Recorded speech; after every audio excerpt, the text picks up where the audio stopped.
Welcome to JH. I recently tried out the VEVOR tripod deer hoist, and the first thing I noticed, aside from the fact that it didn't immediately collapse, was how solid and stable it feels. The frame is surprisingly heavy-duty and holds weight without any drama, which gave me enough confidence to actually trust it with my catch.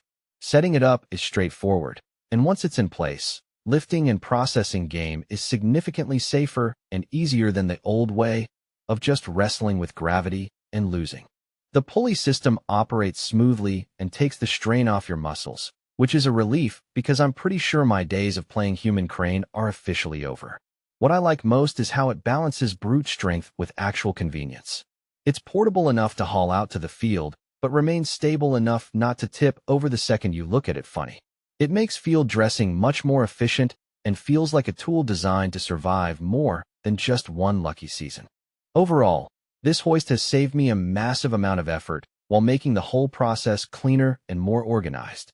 It's a refreshing change to have a piece of gear that actually does its job instead of becoming a DIY project in the middle of the woods. I definitely see it as an essential part of my kit moving forward, if only to save me a very expensive trip to the chiropractor.